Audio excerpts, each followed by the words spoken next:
একটা মা, মেয়ের লাশ 3 পিস 3 ভাবে পাইছি আমি, পুরো বডি পাইনি আমার মেয়ের।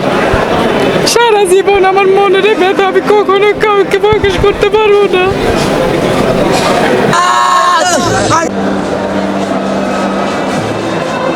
মনে আছে কি আজ থেকে 4 বছর আগের সেই 15ই নভেম্বরের কথা, যে দিনটি শুধু চট্টগ্রাম নয় পুরো বাংলাদেশকে কাঁদিয়েছিল।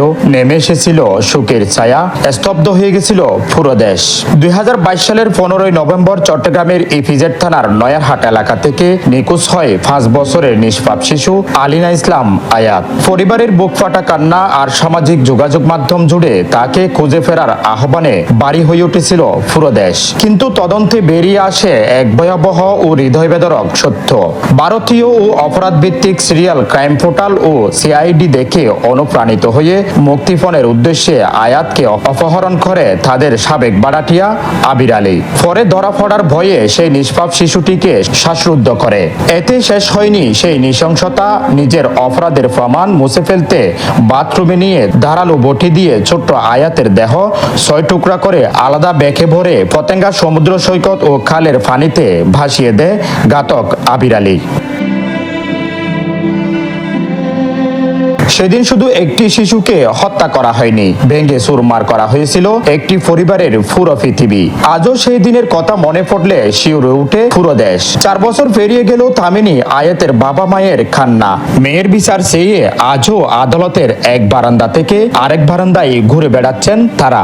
নিজের পায়ে সোজা হয়ে দাঁড়ানোর শক্তি হারিয়েছেন বাবা। 2 হাতে ক্রসের ভর দিয়ে আদালতে আসেন তিনি। পাশে থাকেন অসহায় মা, যার চোখের পানি যেন এখনো শুকায়নি। আমরা আমার মেয়ের লাশ পাই খণ্ড খণ্ড অবস্থায়। আমি এমনই একটা মা, মেয়ের লাশ 3 পিস 3 ভাবে পাইছি আমি, পুরো বডি পাইনি আমার মেয়ের। সারা জীবন আমার মনের ব্যথা আমি কখনো কাউকে প্রকাশ করতে পারবো না। আজকে 4 বছর চলতেছে মামলা। আজকে রায় দেওয়ার কথা ছিল, মহামান্য আদালত থেকে আমাদেরকে জানানো হয়েছে 17 তারিখ রায় দিবে। হয়তো নিজের চিকিৎসা করানোর মতো শক্তি কিংবা সামর্থ্য হারিয়ে ফেলছেন তারা, কিন্তু হারায়নি একটাই জেদ, আমার মেয়ের খুনিদের বিচার দেখে যেতে হবে।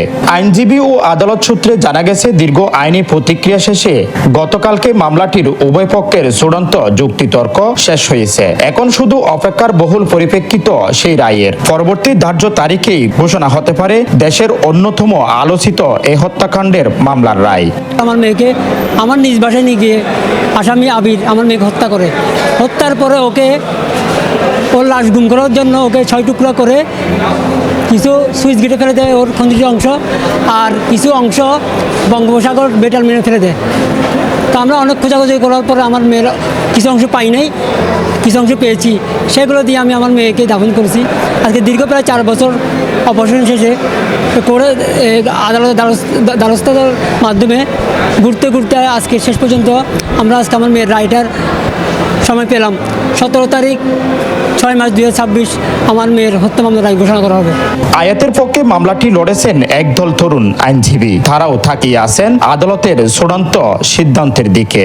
মায়ের কান্না, বাবার ক্রসের প্রতিটি শব্দ আর আদালতের প্রতিটি তারিখ যেন আজও বলে যায় একটি নিষ্পাপ শিশুর জন্য ন্যায় বিচার এখনো বাকি। কারণ প্রতিনিয়ত দর্শন হত্যার মামলা, যে শিশুদের যেটা নির্যাতন এটা চলমান।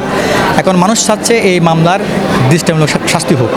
আমরা যখন মামলাটা আয়াতকে পাওয়া যাচ্ছিল না 2022 সালের 15ই নভেম্বর, তখন একটা জিডি হলো। জিডির পর থেকে মূল আসামি আবিরকে গ্রেপ্তার করলো সন্দেহভাজন হিসেবে। গ্রেপ্তার করার পর ওই দিনে মামলা হয়েছে, এটা ছিল 25/11/2022।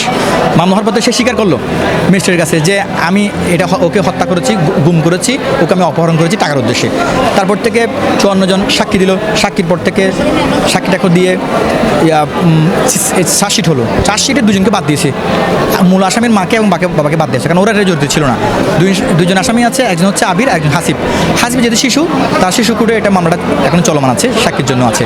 এখন সাক্ষী দেওয়ার পর 3 জন ডাক্তার, 2 জন ম্যাজিস্ট্রেট এবং 33 জন সাধারণ সাক্ষী দেওয়ার পর এই মামলা আজকে ছিল আর্গুমেন্টের জন্য। কারণ আদালত ঘোষণা করছে আগামী 17 জুন এটা রায় ঘোষণা করবে। 4 বছর পেরিয়ে গেলেও আয়াতের বাবা মায়ের অপেক্ষা শেষ হয়নি। পুরো দেশের মতো তারাও আজ তাকিয়ে আছেন আদালতের সেই বহুল পরিপ্রেক্ষিত রায়ের দিকে। কারণ একটি শিশুর জন্য ন্যায় বিচার মানে শুধু একটি পরিবারের শান্তি নয়, এটি পুরো সমাজের বিবেকের প্রশ্ন।